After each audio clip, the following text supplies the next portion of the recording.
It's midwinter in Nova Scotia. Most shorebirds have long since flown south to Central or South America, but here on Canada's Atlantic coast a few species remain. Purple sandpipers are the most abundant, wintering as far north as Newfoundland and as far south as the Carolinas.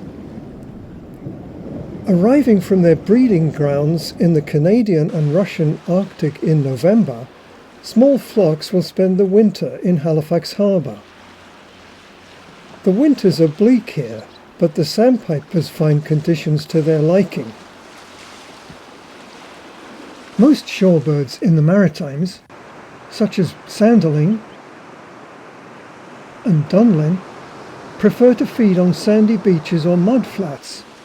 But purple sandpipers are one of the few waders that are found only on wave-swept rocky shores. These tough little birds are decidedly portly. Some might even say pot-bellied. But their thick feathers and stout bodies are well suited to the cold, harsh environment. Banding studies from the UK show that individual birds return to the same site every winter. With their dark plumage, squat bodies and short legs, they blend in well with their background and are easily overlooked. But a wave breaking on the shore will reveal their presence as they scurry for drier ground or take to the air. They are generally comfortable on the slippery wet rocks, but they are not always quite so sure-footed.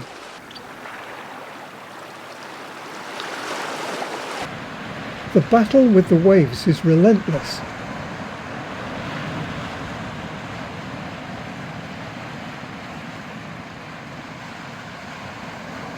And when the surf is up, it's time to hunker down.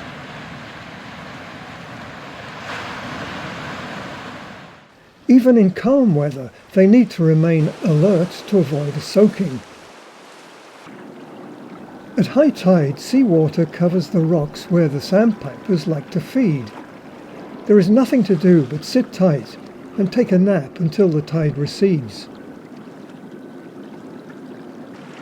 Then it is time to go to work, probing the rocky crevices and seaweed in search of a periwinkle, a juicy blue mussel, or a crustacean.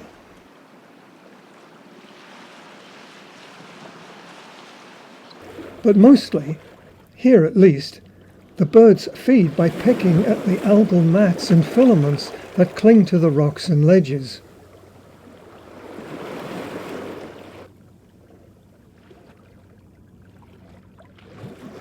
Like all shorebirds, purple sandpipers need to keep their feathers in good trim.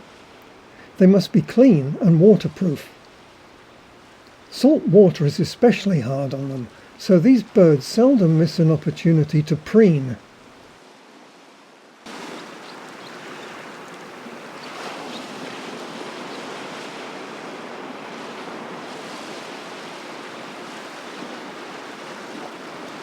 An occasional wing stretch may help too.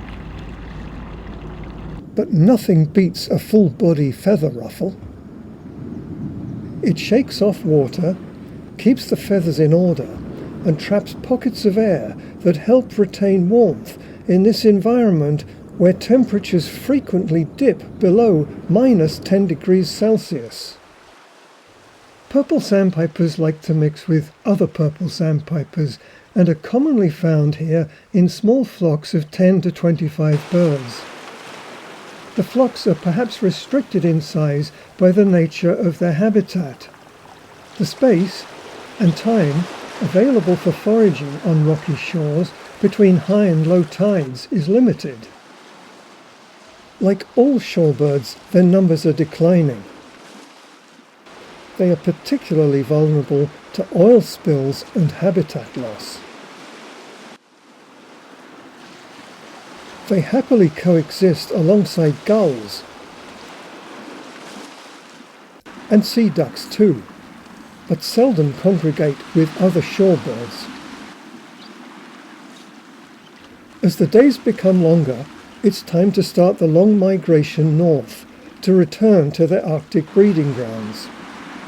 By late April, most of them will be gone. Until next winter.